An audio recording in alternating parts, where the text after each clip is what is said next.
Chuck, could you give me a sense of your impressions for the big picture when you look at the midshore in terms of real estate? What does your antenna say at this Well, it point? feels good to us. We've had a really good year. If you go through, and we'll talk about specific numbers if you want in a little bit, but we're about the same or a little bit ahead of last year. I think if you had asked us if we would have taken last year's numbers again this year, we would have enthusiastically said yes. So we don't have anything to complain about. I feel like we're still in the midst of a discovery and or rediscovery here with people coming in, new retirees coming in to the area, and actually some new younger people coming into the area. I still feel like we're getting people all the time who are able to work on a hybrid basis and that their work is within a couple hour commute of here and can do the preponderance of their work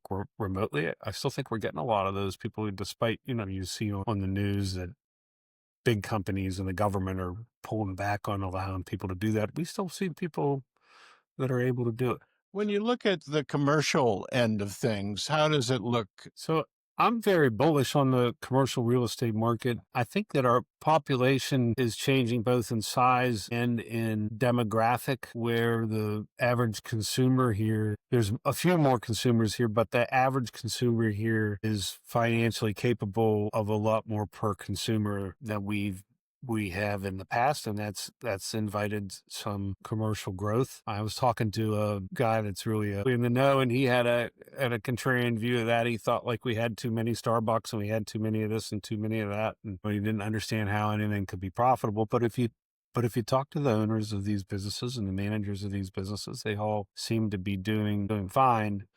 It's interesting to me, maybe as recently as 5 years ago, and certainly 10 years ago, we didn't do a lot of triple net leasing. That was very exotic for us here, which is kind of the Yeah. standard of the way to do commercial leasing, in metropolitan and bigger markets. We didn't do much of that. We do a lot of it now.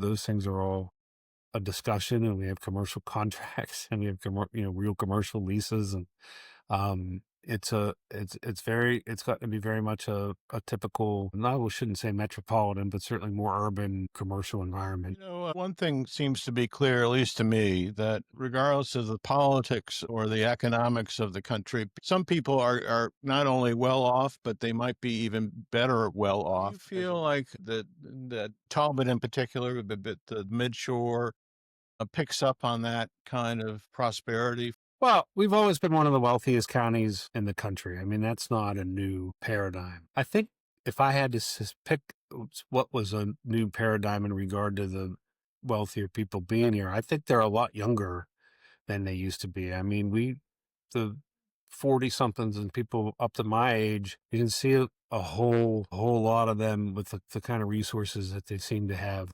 They seem to have now. I don't know if that has anything to do with a fiscal policy or any administration per se, but I think it follows national trends where, you're seeing, the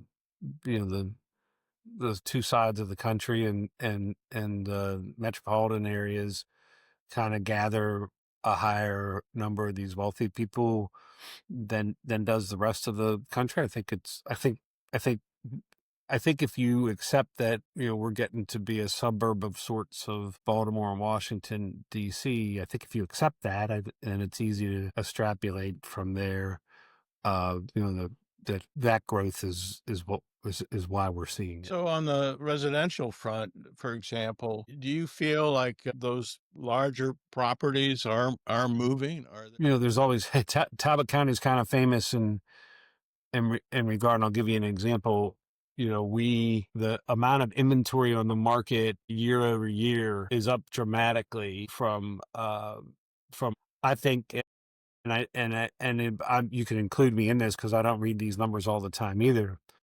So I'm not picking on any of my peers, but I think we're all the same. I think if you had told any of us that, most of us had in the last, any time in the last 3 or 4 months, we would have said, no, that's not right.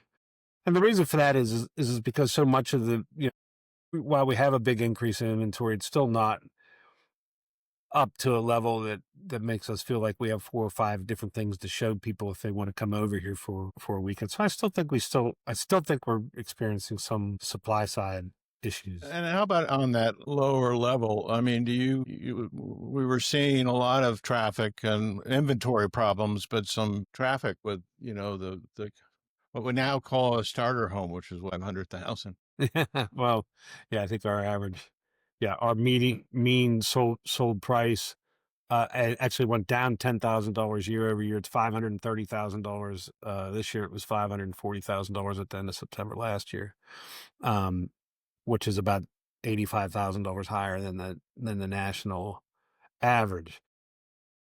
You would be surprised then to see how few $530,000 houses we sell. That becomes a math, an average math number.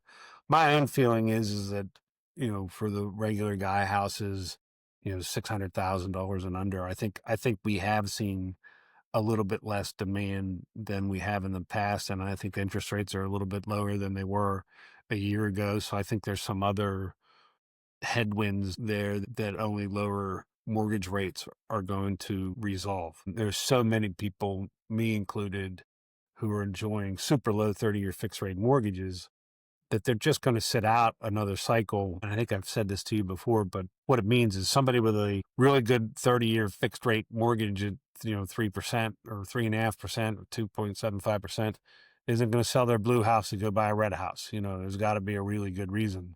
It is not very much not a discretionary purchase. The only thing that's going to resolve that is time, because you know eventually they're going to need a bigger house, or they'll need to move for one reason or another, or interest rates coming down. And I think you'll see a little bit of both in the next. I think we're going to see a little bit of both over the next couple of years, and we're going to see more volume in those markets. Simply, have there been things in the last couple of months or even weeks that caught your We attention were, that a few months ago, we had a few more rental houses available than we had ever had, because there's an awful lot of apartments being built here. And we were concerned that maybe that was going to have a drag on rents, which seemed to be pretty. We collect pretty high rents here relative to our history. I would say of all metrics, that's the thing that's up the most. But that kind of started to seem like it was working itself out. I'm not seeing any big changes in the way that lenders are handling things. Like after the financial crisis, the next wave of problems were created by, it was like the only people that could borrow money would be people that didn't need to borrow money. We got away from that. So now it's kind of, I would say, in regard to all that stuff, it's a little bit boring right now, and it's been boring for a while. well, one thing that's not boring is downtown Easton. I have to say, No, it's amazing. it's incredible. It's just You amazing. can you get bullish about downtown residential when there's so little opportunity to do so? Well, I mean, you can only get bullish about it if you have stuff to sell. And you're right, that's a product that I think would do really great in downtown. If we had townhouses or condominiums or a parking garage, or we could absorb that inventory very quickly. I think downtown's gotten to be such a hotbed of activity and such a desirable place to be. I am certain that type of product would do very well. I know there are people who don't like that idea, but if the question is do I think it would do well? I think it would do great. I know another piece of property. It's just a little bit outside of downtown, but it's 11 acres. It's where the hospital is now. And Yeah. you have any secret bias about what we should do with that property? Everybody's got a different opinion of what it should be. I mean, I think that it's highest and best use if you're just applying the principles of real estate to it. It should be mixed use, multifamily and commercial. I think if you interviewed 100 people, I think the overwhelming majority of them would say they would love to see it become some type of parkland, or a hybrid of additional parking, indoor parkland, or something like that. But it's hard to say. It's probably a big enough parcel that the economics of it will produce some scale. But that is all guess for me. I think it was only until when people started to see the structure of the new hospital that it dawned on people that that's going to be a very interesting story. What happens to that property is going to have a tremendous impact on the way our town flows and the way our town feels. I mean, I think it's a big deal.